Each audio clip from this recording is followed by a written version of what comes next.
Hey, I know that usually on Tuesdays you stay at mine, but could we swap that to yours for tonight? A pipe has burst in my apartment, so it's basically unlivable. I've got people coming to fix it, but they won't be able to sort it out for a couple of days, so I have no water either. Hey, honey, yeah, that's fine. What happened, though? Is there anything I can do to help? I'm not the handiest of men, but I know my way around a tool or two. Oh, no, it's okay. Like I said, the maintenance guy is coming round. I just need somewhere to stay for a few days. Oh, yeah, sure, that's fine. Bring as much stuff as you need. I'll make some space in my wardrobe for you. Thanks. I can't believe this has happened to me, though. It's just typical. At the worst time as well, as it's going to cost me a load of money that I don't really have to pay to have it fixed. I know how you feel. I remember when I was in college, in my first rental flat, the heating went off completely, and I had to get a guy to come out and fix it ASAP, because it was winter. My landlord refused to pay for it, so I had to pay for it myself. I had to live off of toast and porridge for quite a while after that. Yeah, I might have to do that after I've paid for this. Well, here's an idea. Why don't you move in with me? I mean, I've been thinking about it for a while now, so it's not just a spur of the moment thing, but I figured we always spend the week either at your place or at mine, and I just don't see the point in that, you know?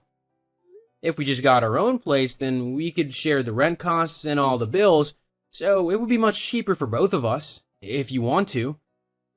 Hang on. Do you mean, like, live together? That kind of moving in with one another? Like, we'd be in the same house together all of the time? Well, yeah, that's kind of what living together means. Oh, Do you not want to? It's okay if not. I don't want to force you into anything. no, it's not that. What's wrong then? It's just, well, I've never had to live with another person before, except for my family, obviously. But since moving out, it's just been me. I think it'd just be a bit weird, is all.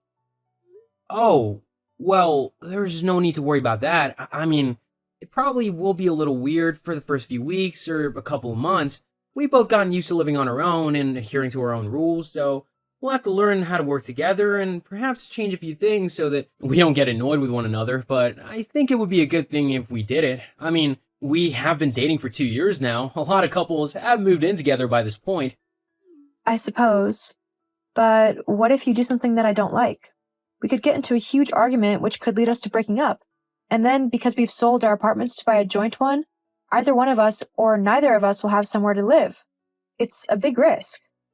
Well, that's a bit of a worst case scenario, don't you think? I mean, it would have to be a pretty bad argument for us to break up over it. Yeah, but it could happen. Plus, where would all of my stuff go? I've got lots of things, so I would need a lot of space to store it all. We can find somewhere for it to go. It wouldn't be a problem at all. After all, we could look for a place together that has quite a bit of space for the both of us. Or we could make space in either one of our places. It would be quite doable. But you seem quite hesitant. So if you don't like the idea, we don't have to do it. Well, say I agree.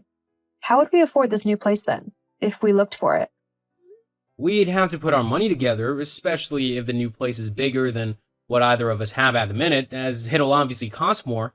But considering we've both got full-time jobs, it shouldn't be too bad. Hang on. So you're saying that I'd have to pay for the new place as well? Well, yeah, obviously, I'm not earning enough to pay for a whole apartment for two people all by myself. Well, how much do you make? Annually, I mean. Why does that matter? If we're going to be getting a place together, I'd like to know how much we have so I can know the price range of the places we can look at. Oh, yeah, that makes sense. So, does this mean that you want to move in together? I guess. Though, if I do this, then I need to know that you're committed to me. What do you mean? I'm 28, and I'm not getting any younger, so I need to know that you want to be with me forever, and that you won't leave me, or whatever. So, like marriage? Yeah, I would like to get married soon and possibly have children, and I would like for their dad to be around to help look after them and raise them. So I need to know that you're serious about being with me if we do this. You don't need to worry about that, Jill. I'm more than committed to being with you. There's no other woman that I want to be with, and if you'd have me, I'd marry you tomorrow if you wanted to. Wait, did you just propose to me over text? I guess I did.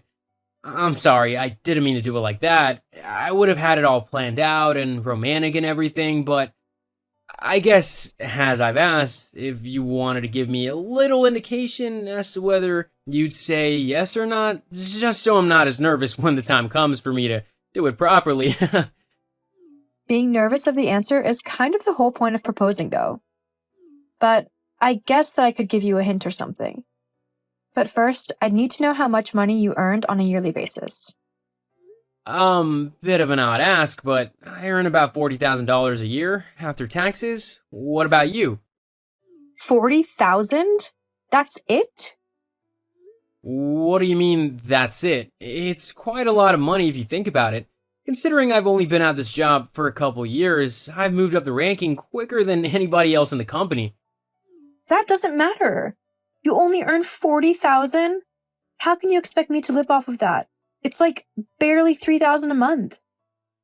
That's a lot of money to live off of in a month, Jill, especially considering that the rent and bills will be half between us, meaning you'll have to pay for half of them. On average, if you take $1,000 off for rent payments and bills, we'd still have $2,000 to live off of for the month, and that's not including your salary. There's still a lot of people much worse off than that. I don't care about other people. I have gotten used to a way of living, and I can't be expected to give it up now. You'll have to pay all of the rent and bills so that I can use my money to buy the things I want and do the things I want to do. I can't do that. It'll be way too expensive. Especially as a bigger place will cost more. I'll have no money left for myself or for other expenses. If we're gonna move in together, you're gonna have to pay half. Ugh, if you think that I'm going to move in with someone who earns such a little amount of money, you are dead wrong. Let alone marry them, no way. Wait, you're saying you don't want to get married now? Definitely not. At least not to you. I'm not going to waste any time on a poor person. I'm pretty enough that I will be able to find a rich guy or celebrity of some kind and live a life of luxury. Something that you, apparently, can't provide. How come you never told me that you were so destitute? I'm not destitute. I earn quite a decent amount. Uh-huh. Sure you do. Look, I'm not going to be with someone who doesn't earn enough money to afford me a life of comfort. I mean, a bare minimum I would accept someone making is around 80,000, and that's literally a starting point.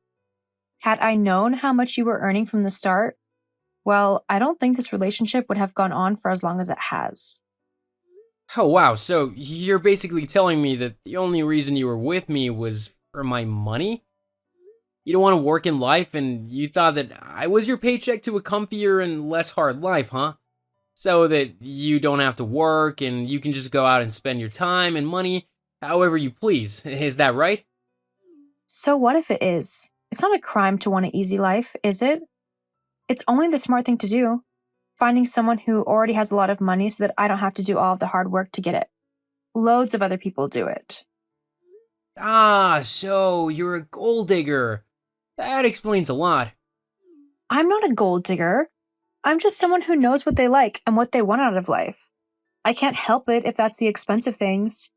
I just have good taste, and I deserve to be with a man who can actually afford to buy me the things I want. Just because you can't do that isn't my fault. But I've only been at my job for a couple of years, so it stands to reason that I'll just climb up higher in the company as the years pass by, meaning that my wage will get higher as well. A couple of years? You really think that I can wait years for you to start earning even a half-decent wage? No thank you. Either you need to quit that job and find a new one that pays at least 80,000, or you will lose me entirely. Your choice. There's no job anywhere that I'm qualified for anyway that'll let me just waltz in and start earning $80,000 a year. It's just not possible. Plus, I like my job. I like the people I work with, and I like what I do. I think it's interesting. And that's why you'll never amount to anything.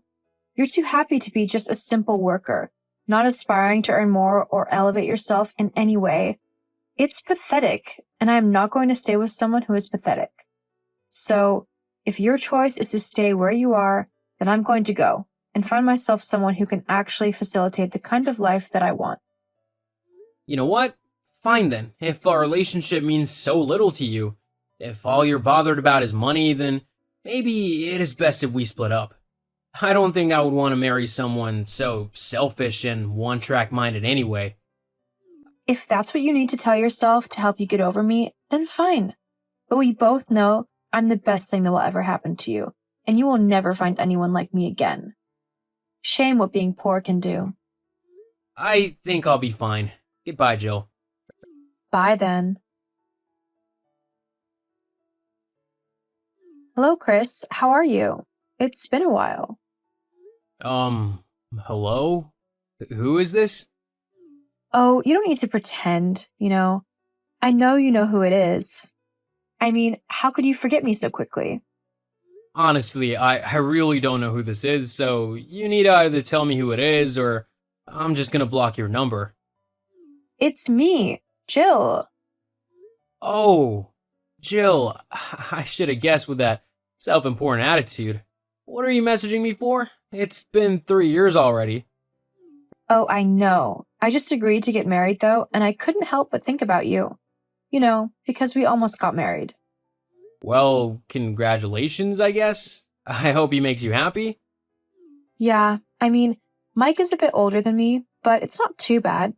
He's a builder with his own company, so he earns a decent amount of money. Who knew guys were so sensitive and picky nowadays, though? You'd think that anyone would be dying to be with me, considering how beautiful I am. But they all said they couldn't stand my personality. How rude is that? Uh-huh. But anyway, he earns more than you, so I've still upgraded there, wouldn't you say? LOL. Not really, no. My boyfriend earns $80,000 per year. I feel like you don't even try. My yearly income is $120,000 now. Huh? What do you mean you earn $120,000 now? Exactly what I said. That's my yearly income. But how? That's not possible. You were just a lowly poor worker. You shouldn't have that much money. I told you that I'd only just started at my job and that if given a few years, I would be able to move up in the company, which would increase my pay as well. Although I'm surprised as well that it's only taken me 3 years to get this far. Apparently, I'm the best employee this company's had in years. I think I might even be up for another promotion again soon, which of course means an increase in pay again. But you told me it would take years for you to earn that much money. No, I said that it could take me years, but that I would definitely progress. You were the one who said that she couldn't be bothered to wait. You wanted me to be earning a ridiculous amount straight away, and it just wasn't possible. Well, maybe I was a bit hasty. I mean, I was just trying to incentivize you to work harder so that you could progress quicker. And it definitely worked, didn't it? I mean, you've climbed up the company so quickly just to impress me. And I can honestly say that I am impressed. So, I accept your proposal. We can get married now. Isn't that great news for you? What? I'm saying yes to your proposal. Jill, I asked that over 3 years ago, and you said no because I was too poor for you. I'm not gonna marry you now simply because you like the fact that I have a bit of money now. I really don't want someone so shallow as my wife. Not to mention that you literally just told me that you're already engaged to this Mike guy. I can easily get rid of him. You don't need to worry about that. What's important is that we can finally be together like we should have always been. No, I'm not marrying you. You can't say no. Only I can say no. You have to marry me. I want to live a life of luxury and you can buy that for me. So you need to give it to me. Okay, firstly, I would never marry someone just so that they can laze around, not work and spend all my money on whatever they want. And secondly, I'm already married. What? You can't be married? I can't believe you cheated on me like that. I haven't cheated on you. We weren't even together for the last 3 years. Well, you'll just have to divorce her then. but make sure that she doesn't get all of your money in the divorce, as that would just be a waste. I'm not gonna divorce my wife. I love her, and she's such an amazing woman that I would have to be insane to divorce her for you. She's sweet and kind and very caring. She's backed me up and supported me through thick and thin, and I couldn't think of a better partner in life. Unlike you, you'd probably just keep demanding that I work until I drop, just so that you can have as much money as you can. I'm not willing to get into a relationship like that. But Chris... Nope. Anyway, I'm a very busy person, so I'm gonna go. I'm also gonna block your number, so don't bother trying to message me again. Good luck in your marriage. See ya. No, wait, Chris. You can't do this. Jill tried multiple times to contact me again and try to convince me to divorce my wife, but that was never gonna happen. I blocked all of her communication channels and even alerted her to the fact that I would get a restraining order if she didn't leave me alone. After that, she left me alone and, I presume, married her boyfriend Mike. All I can say is that I hope he knows what he's in for. As for me, I'm continuing to do well in my job, and I've even been put up for another promotion. My wife and I are also doing really good in our relationship, so much so that we're even expecting a baby. I really am grateful for how my life has turned out, as it is perfect. It just goes to show that hard work and finding someone who supports you in everything you do really will get you far in life.